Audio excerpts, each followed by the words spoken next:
itu isyarat itu Pak. Nggak ada orang batu kayak begitu. Kalau batu benar itu namanya isyarat. Ini sama. Ya, mungkin mau ngomong langsung, ya kelihatan banget ya. Jadi itu sama. Namanya itu kode yang mengajak istri untuk ke kamar. Kemudian istri ini nggak mau datang. Fabata wadana 'alaiha. Kita Pak bayangin dah ya, lagi pengen banget mau tidur, ya atau mungkin ke kamar mulai gerata, ya mau tidur dah misalnya. Udah ada tidur berdua. Kemudian dikode-kodein porak-porak aja. Itu nggak bisa juga Pak, porak-porak. Jadi gambaran ini banyak. Entah kalau tadi dipanggil nggak mau masuk ke kamar, atau udah tidur sekamar, kedua tuh satu kasur. Lakinya pengen, udah ditanda-tandain isyarat-isyarat di situ yang dia paham ya tuh, tapi porak-porak. Karena porak-porak dia nggak mau deh. Ya. Hati porak-porak di sini tuh istrinya mau ke sana.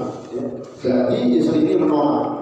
Jadi bisa dipanggil dari luar atau ketika sudah di kasur atau di kamar, lakinya berkeinginan tapi dia nggak mau. Itu namanya sama masuk dalam hadis menolak. Kalau ditolak Pak, bayangin udah malam, udah sekamar, udah sekasur lagi, ditolak rasanya.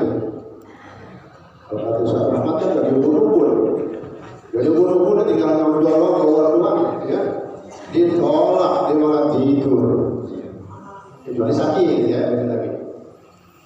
Makanya perlu antara suami istri belajar hukum. Suami harus belajar hak dia harus dia berikan kepada istri. Istri harus belajar, dia harus tahu mana hak dan kewajiban juga yang harus dia lakukan untuk suami. Suami termasuk masalah gituan. Jangan begitu kawin masa bodoh aja, bohongan mengapain?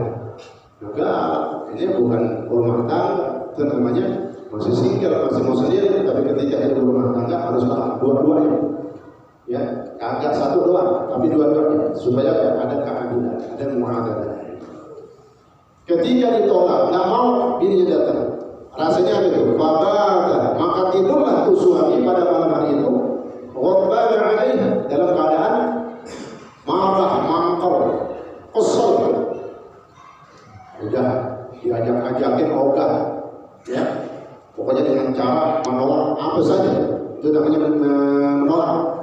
Sehingga tidur dalam keadaan suaminya masih pikiran, ya ogah, kesel, marah, mangkal, apa? Apa tuh ancamannya kata Nabi la'anat al-malaikah. Maka perempuan itu, istri itu malam itu dilaknat oleh para malaikat sampai subuh. Tidur tuh istri beda posisinya Pak dengan suami. Suami nggak ada dosa. Istri tidur dia berdosa. Dari segi dosa. Yang kedua bahayanya dilaknat oleh malaikat. Sampai kapan? Sampai subuh. Sampai subuh. Nanti ada riwayat kedua, ya, lebih menakutkan. Bukan sampai subuh, ya. Muttafaqun alaih. Wa fi riwayat terjadi. Riwayat lain, ya. Riwayat lain, riwayat Imam Bukhari.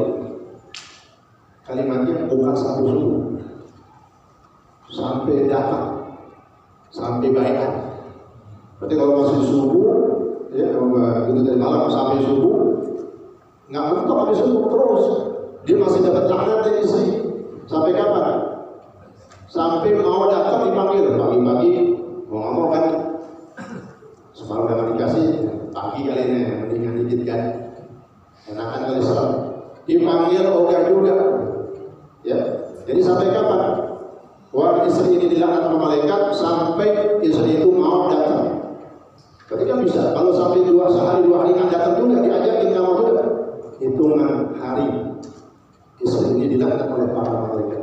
Bukan dari malam sampai subuh. Karena ada dua riwayat. Riwayat yang pertama sampai subuh, itu yang masyhur. Karena riwayat ini diriwayatkan dua imam hadis besar, Imam Bukhari dan Imam Muslim.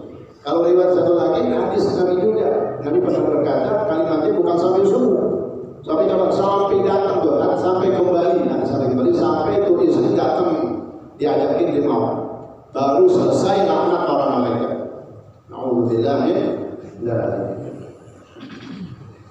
Kita bahas kalimat ini. Babata 'alaiha babata batan 'alaiha 'ala malaikat. Allah yang al-firash jinayah 'ala al-mahdur. Tadi kalimat firash kasurnya. Kasur firash itu kan tempat untuk tidur.